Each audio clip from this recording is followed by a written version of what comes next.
Welcome to Comic Confidential. My name is Kade and I am joined by Isaac Butterfield to answer some very important questions when it comes to the world of Pokemon. Very important. Very important. They must be answered today. They are. The world's going to end if I don't know these answers regarding these very, very important questions. What's your starter Pokemon there, Isaac? Because mate, I'm gonna go out on a whim and say you're a first gen boy. Well, you're going to go and let limb because I told you 30, 40, don't spoil the illusion, mate. Yes, absolutely. I like a lot of people, and I know a lot of people who see me making Pokemon videos. They go, "Oh, this bloke's just cashing in on the whole Logan Paul thing," and that's definitely true to an extent. But I was buying Pokemon cards 5 years ago, once I started working real jobs, that type of thing. I bought a first edition Venusaur off Unlisted Leaf. It is a PSA 1. A PSA 1 first edition Venusaur. It's got I didn't buy it, and he didn't sell it to me as like, hey, no, this is going to get a 10. He said, this is the worst card ever. Do you want it? And I was like, okay. I can't remember what I paid for it, but it's a cool thing to have with that little PSA 1 thing there. But yeah, so I bought that off him, and I also bought a few years ago a PSA 9 Charizard from Base Set Unlimited, and I think I paid like $200 for it. Whoa, wow, that's a bargain in this day. Yeah. So that was probably 4 to 5 years ago. Oh, maybe 3 years ago, but quite some time. So to all the people who keep carrying on like, oh, Butterfield's just cashing in. Yeah, I am, but not as much as you think. In answer to your question, Charmander, for sure. Charmander, yeah. I think Charmander was a big favorite for a lot of people going out into the game. Yeah, exactly. It's fire Pokemon. Exactly. You can't lose. Well, you can't lose. Well, you can. But it's not the same as Squirtle. And as I was saying to you before, Squirtle's pretty cool because it does evolve into some giant, like, Galapagos turtle thing with tanks on its shoulders. But for a while, Squirtle's cute and all. And my favorite Pokemon is either... No, it is. It's Eevee. I fucking love Eevee. Yeah, I love really? collecting Eevee cards. I'm all about that. And the evolutions and all that type of shit. I just think it's a cool little thing. It's like a little dog, and I'm all about it. Yeah, actually, it's probably one of those Pokemon that looks like a real creature the most out of all of them. And super relatable too, because you could probably go buy a dog that looks like a damn Eevee. Yes, absolutely. You get a little Cadoodle or something like that, and it does come across as a little Eve. But Mrs. Butts and I were talking the other night, like, when we have kids, do we call one Evie? And I was like, oh, I like the name. Like, Eve's a cute name, but... Yeah. I don't know if I want to be one of those people where you have to have a whole backstory to like, oh, Eevee, is that after Pokemon? You're like, yes, it is. Like, no, it's not. You have to defend yourself and all that type of shit. Which, if you've done that and you've called your kid, I don't know, Zapdos or something, good on you, but it's not for me. Yeah, it's and you know what? Even if you did name your kid Eve, you're always going to know in the back of your mind. I didn't name it after the Pokemon, but you did. Yeah, well, we called our little Whippet, our dog. We called him Littlefoot. After The Land Before Time, the cartoon. Yeah.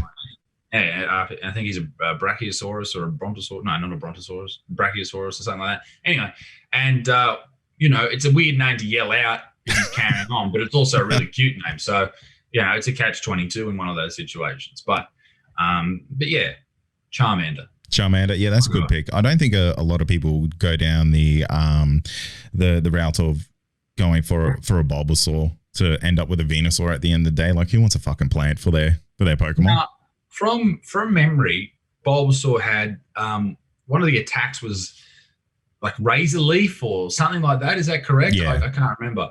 But and that was like a pretty devastating attack. So obviously there is some benefit from picking that particular guy.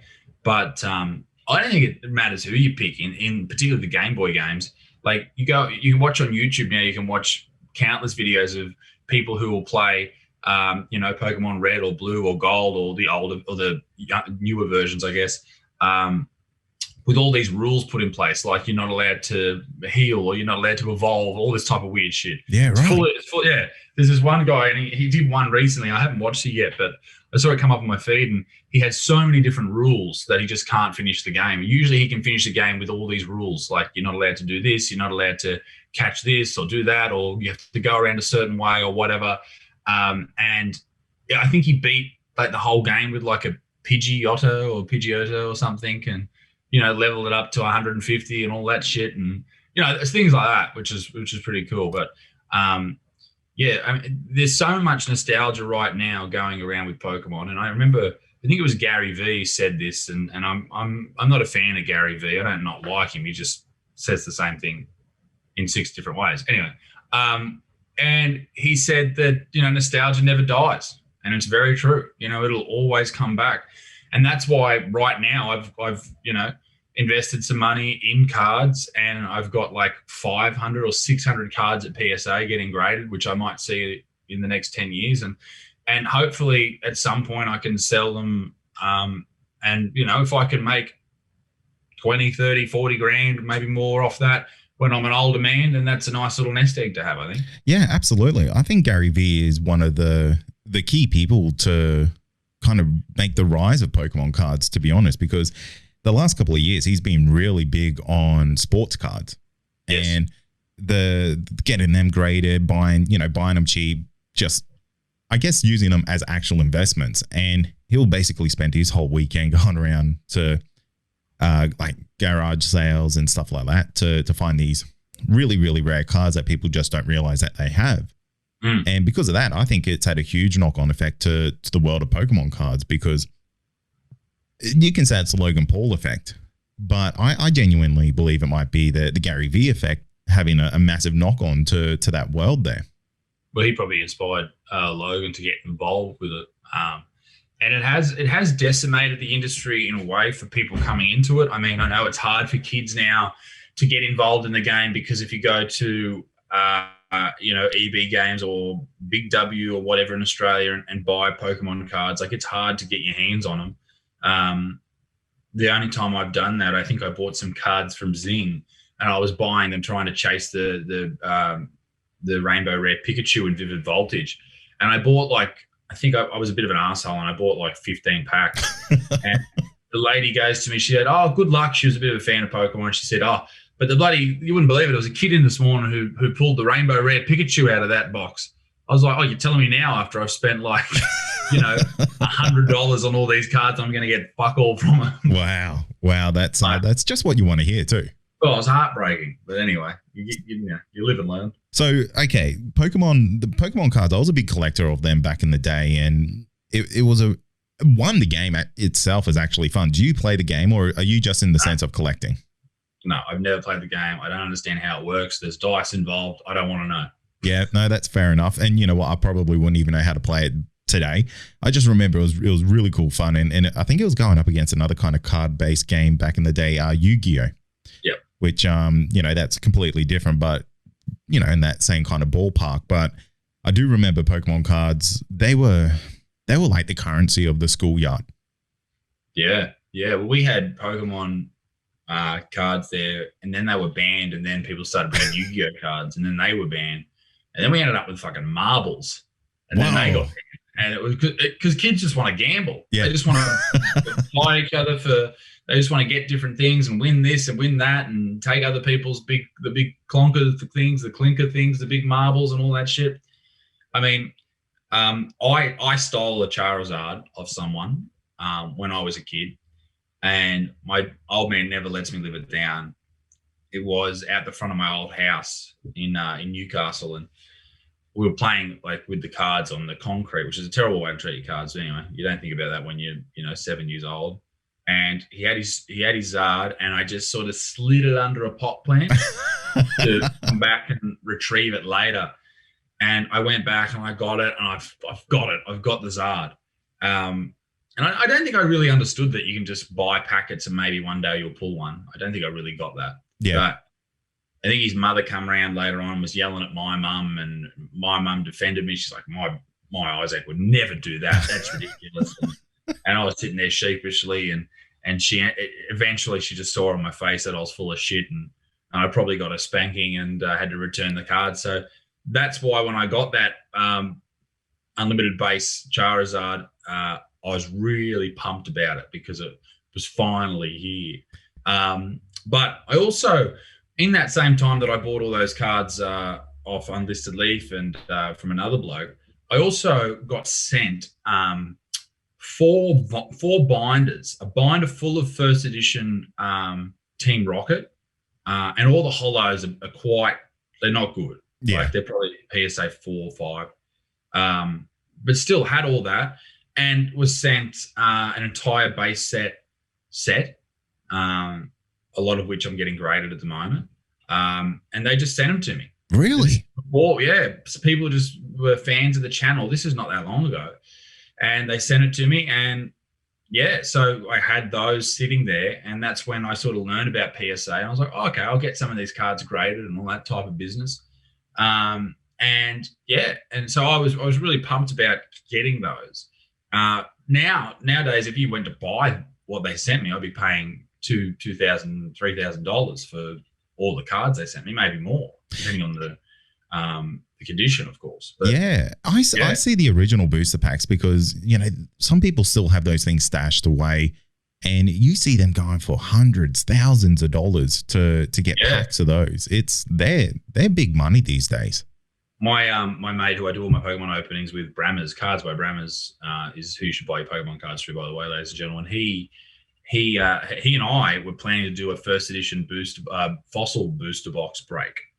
And the seller was really adamant that he didn't want to go lower than $1,175, $1,175 per pack.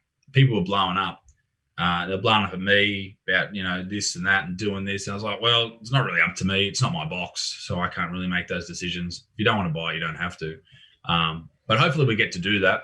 But yeah, you go and buy a booster box, you know, $50,000 for the unlimited ones at the moment. $50,000. Yeah. Well, this fossil box that I don't have anymore, it's not with me. It's somewhere else at a secure facility. Old mate just sent it to me in the post. You're kidding. And at my door, and I had it sitting there, and Mrs. Butts' mum come over, and I said, "How much do you reckon this is worth?" And she's like, "I don't know, $7,000. I know you told me that Pokemon cards are quite expensive." And I said, "Yeah, this is probably about a $35,000 to $40,000 box." Far out. Crazy. Just sent it in the post, just on your doorstep, sitting there for hours. Well, he sent it to my PO box. I was going to send it to my house, but I know that the poster usually leaves stuff. So, if you know where I live, please don't rob me. But I know he usually leaves stuff because I get a lot of stuff delivered. So I was like, I'll send it to the PO box because that way at least it's at the post office, and it might still go missing because it's Australia Post, but at least it's there and it's sort of, you know, it's in a locked facility. But yeah, so that was pretty scary, and I was stressing out, even driving it home. Like I drove to the gym afterwards for some reason. I was just sort of sitting there, and I was just sort of watching the car. I was like, Christ, if this car gets taken, like there's nearly $100,000 worth of things that are just gone. Yeah. And I guess trying to explain that to an insurance company, it would just be too bad, mate. They're just some cards. They're gone. And I think that someone was saying that apparently if you insure them in the post, you can't insure them for the price they're worth right now on eBay.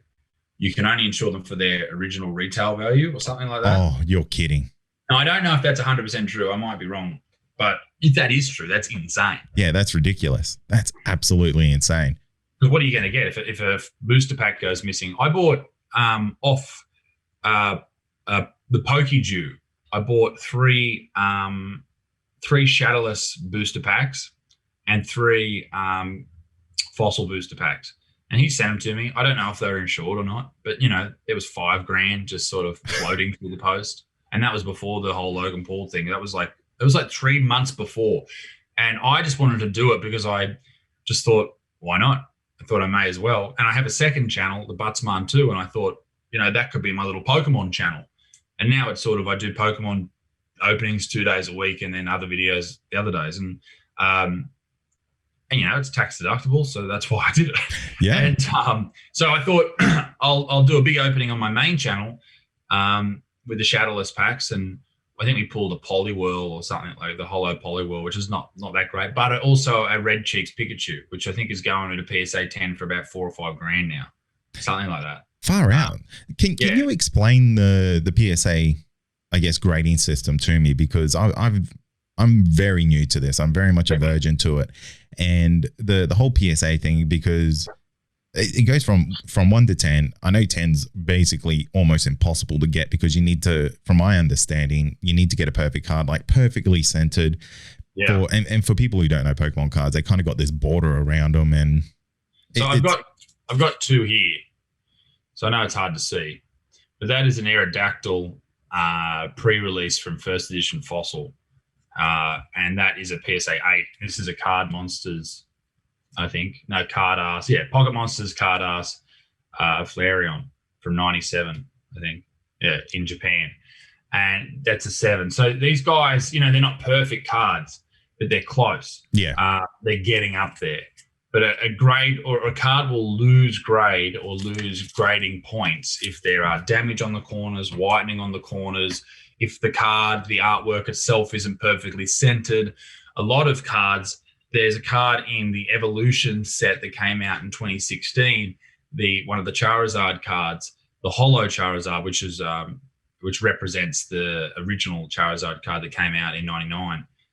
And that is almost impossible to get in a PSA 10. They go for about 10 grand in PSA 10s, but no one that I know has been able to get one. I know a few of my mates have sent off dozens of them and hasn't been able to return a 10 because they constantly have these print lines across the holo, across here. So yeah, right. They just can't get a PSA 10. So that's why, supply and demand, basic economics, they just don't exist. So you have to pay a higher premium to get one.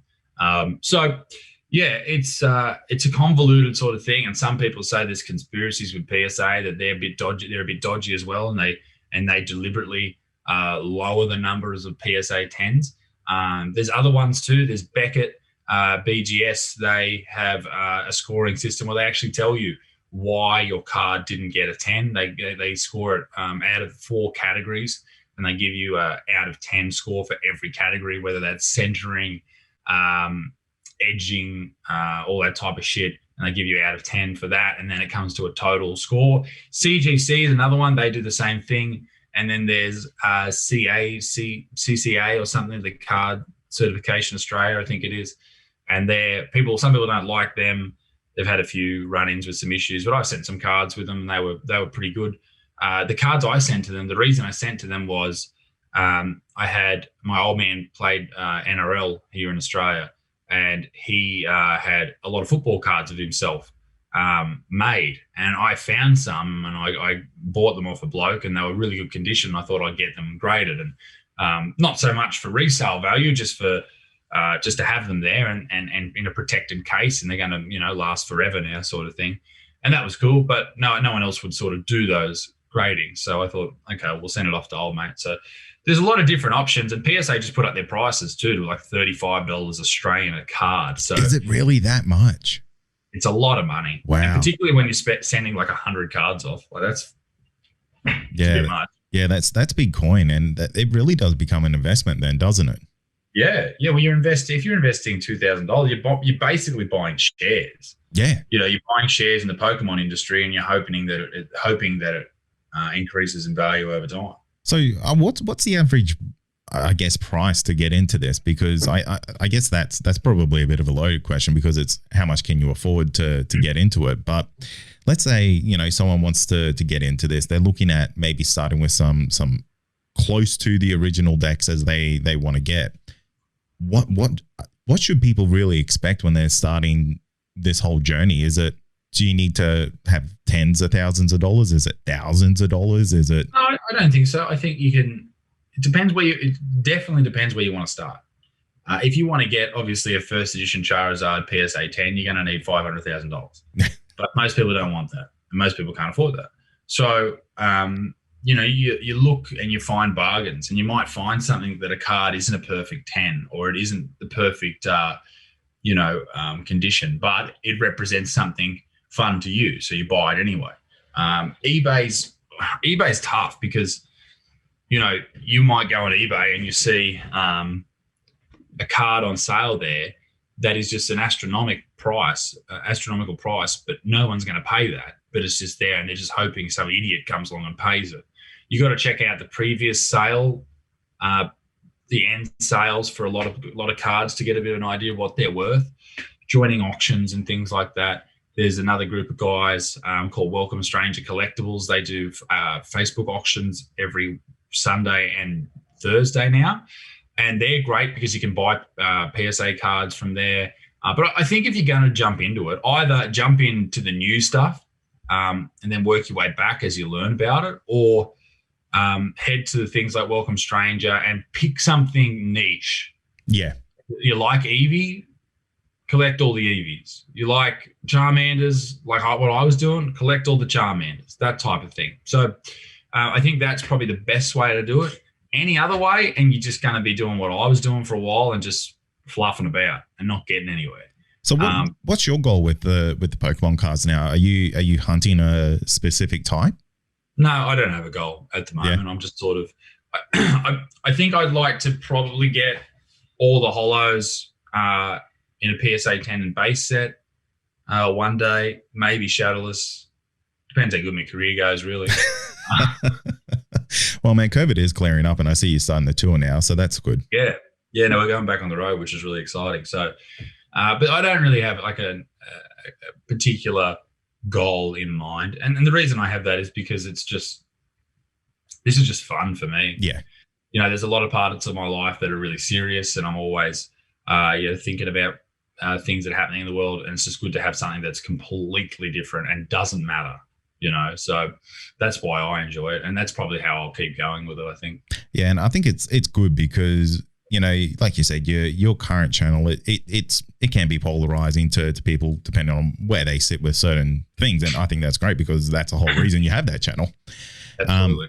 But this whole second channel, I think is really fantastic because it really does show it's a different side of you. It's something that you don't have to be the world's biggest fan of Pokemon to get excited about the card pools and stuff like that, because like I said, I've never even invested into this at all. And I watched the card pools that you do, and you do it with another guy sometimes, and you can feel the tension. It's oh yeah. Yeah. I could there's a level of excitement that you just don't really get with anything else. No, and it's like it's almost a sport, almost a spectator sport. Yeah. We're sitting there and we're opening these cards that, that maybe we paid $1,000 for, and we need to pull something to make it worthwhile. Yeah. And if you don't, then you get the shits, and maybe you're halfway through a pack or a box, and you're like, "Fuck, we haven't done anything," and it's a killer. So, what's your best and worst pulls so far? Oh, my best. What is my best? Or what's one that's got you excited? Because maybe you've been on the hunt for something and you've found the exact card that you're looking for. Well, here's the best and worst. I was opening up a mystery box recently, and this guy had sent through an amazing array of cards, including some Burning Shadows booster packs. And Burning Shadows from Sun and Moon, the best card is the Charizard. And it's a really cool design, really hard to get. I know another Pokemon YouTuber dude, Max Mofo, had opened thousands of these packets and hadn't pulled it. And these were my first. And I opened it, and there was something in my hand. I went through the first couple of cards and then pulled it and revealed that it was the Burning Shadows Charizard. Best pull of the show. But as I look at it, it's completely off center. The corners are terrible. There's widening everywhere. And it's probably not, the super expensive PSA 10. It might be a 5, but it's still a cool pull. So it's like, it's really exciting at one point, and you get to see it and you've got it in your hands, but then you start thinking about the collecting and the investing side of things. You're like, well, this doesn't have a very good resale value. But also, it's not the end of the world. You know, I didn't know I was going to get it, so it's not a big issue. But yeah, that's probably the worst, I think. But there, you know, it's always fun. I'm having a problem with Vivid Voltage at the moment. I opened 500 packs and I haven't pulled the chase card. So I'm just like, I'm at a loss. Yeah. Yeah. And I was talking to Will and Powerfish about it.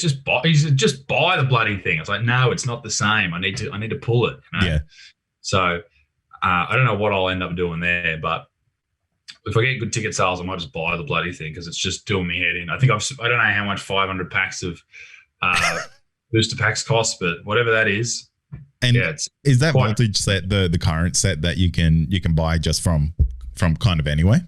Yeah, it's one of the current sets. Yeah. There are a few at the moment, but it's probably everyone's favorite. Shining Fates just come out. Battle Styles is just about to come out or has come out. But Vivid Voltage was everyone's favorite. There was another set called Champion's Path that was out just before Vivid Voltage, and that only had 2 chase cards, 2 Charizards, one of which I pulled, and the other I hadn't. But I've opened, countless of the booster packs of those.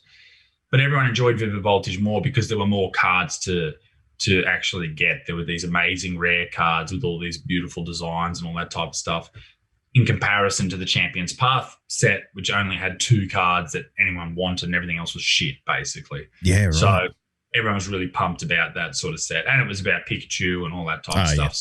Yeah. So, people got around that. But, good crowd pleaser. Yeah, so I think people should just, if they want to go out and get into Pokemon, go out and buy a pack and just relive what it was like when you were a kid. Yeah, absolutely. I think the nostalgia level for that type of stuff, it's through the roof, and it's even just fun to watch. It's safe for me to watch because I'm not investing hundreds and thousands of dollars on it, because I know you buy one pack, man, and I'm sure that stuff's just like cocaine. You're addicted straight away. You're basically playing the pokies. Yeah. That's all it is. It's a child form of gambling, and I get it, and I really like it. Yeah, yeah. It's a little bit of a, well, you know what? You probably have more luck pulling the Pokemon cards than you do the Pokies too. Yeah, definitely. So, but it's a process making a profit from it. You can sell them raw, straight out of the pack, the cards, but if you really want to make a good profit on, you got to get them graded. And at this point, you send cards to PSA. If I send a card to PSA today, I won't see it until this time next year. Holy crap. Yeah, they've got a massive, and that's why they put their prices up, because everyone's just sending cards their way. So they've got this enormous backlog of cards, which also, they also sold their company for, I don't know if it was $100 million. It was a lot of money. You'd think they would employ just more people just to get it done. You would think so. But apparently not. So yeah, I don't know what they're doing. That's insane, because the supply and demand is there. It's simple economics. Yeah, no, it is. And I was surprised that they weren't able to handle the workload after a year. You would think they would be able to sort of deal with it. But it seems that their way of dealing with it now is just putting the price up. So it's more of a, which is fine. People are still going to send them. But there's other options out there too, which I think will rise in value as well. Yeah. Over time. But maybe PSA will rise in value even more because they are harder to get. But you also see cards like from the current sets drop in price when more people get their cards back from PSA and put them on sale. So yeah, right. If I'm a collector and I've got all these PSA cards waiting just to sell on eBay, as soon as they get back, I'm going to sell them. But so is thousands of other people, and the market's going to be flooded. So that'll be a good time to buy, I think. Right now, it's at the top of the market. Some people argue that it'll just keep going up, and it probably will for the vintage sets. But for the bulk cards in vintage sets, just hold out, I think. Wait a year, then buy. But I could be very wrong. Who knows? Yeah, it's one of those things where you just don't know, because they may do a re-release or something like that, and the value just kind of flattens out a little bit then. Yeah, they've done a few reprints of sets from the last couple of years. Obviously, they can't do reprints of, the base set, and that's what everyone sort of chases. We're still waiting to find out what the 25th anniversary set will be. And I'm hoping it's a bit of a combination of all the big cards from the last 25 years, or maybe it's a reprint of Fossil and Jungle, or who knows. Maybe it has something. It'd be cool if they combined all the first 4 sets or something like that. I think that would be really cool. But they know what they're doing. They know how to make money. I'm sure they'll come out with something good. It would be fantastic. I think that would be a really good jumping in point for a lot of people too, because a lot of people who played the first Pokemon will be, my age in their 30s, and that's just home for them. The original 151, because you tell me to name one other Pokemon outside of that, no chance, mate. Yeah, people throw the Chikoritas around and the Swablues, and I'm like, yeah, fuck them. I don't want anything to do with them. All right, give me Charmanders and Squirtles and Pikachus and Bulbasaurs, and that's it. Yeah, that's it. Yeah, that's exactly it. So, man, I do have to ask, what's the reception from your fan base when it comes to the Pokemon? Because I can imagine you get a whole bunch of shit from people who say, "What the fuck are you doing this type of shit for?" and stuff like that. What's the go there? Some people hate it. Yeah. And they get so mad, particularly on Facebook.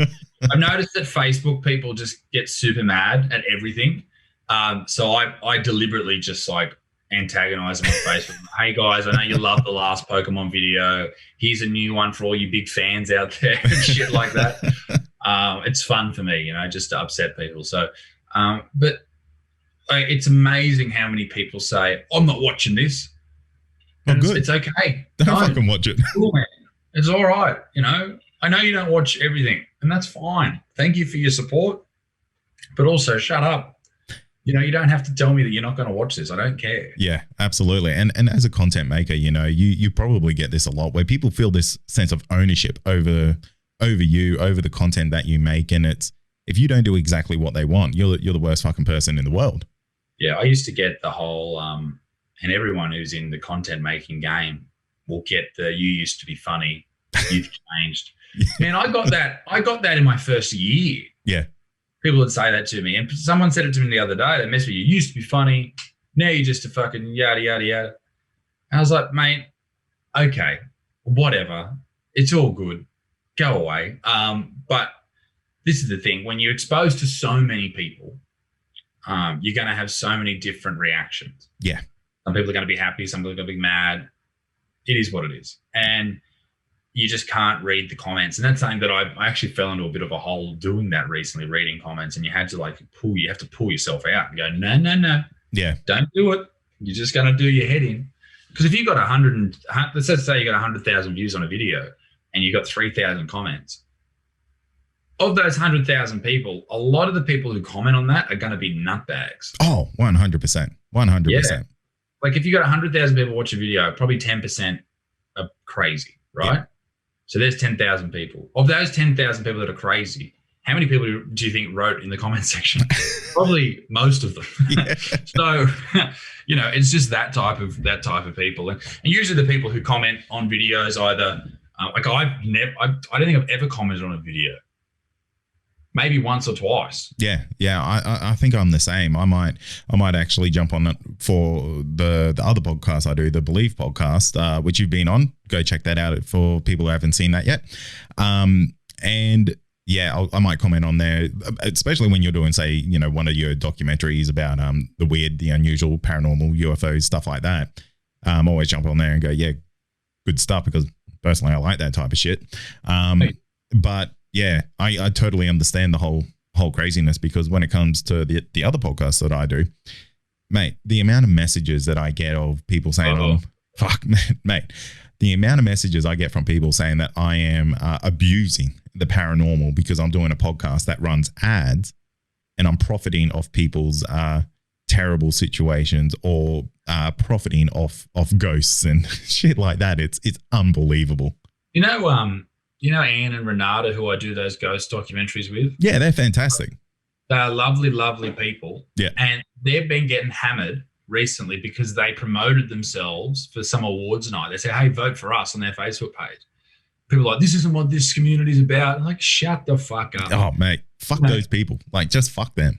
And they are slowly becoming leaders in that community, as far as, ghost hunts and their niche, and they're two ladies older than me. That's all I'll say. Older than me, and that's great. It's wonderful. And they're very good people, very nice people, and they're good at what they do.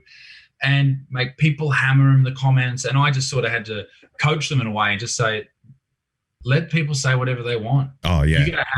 You're gonna have rumors about you.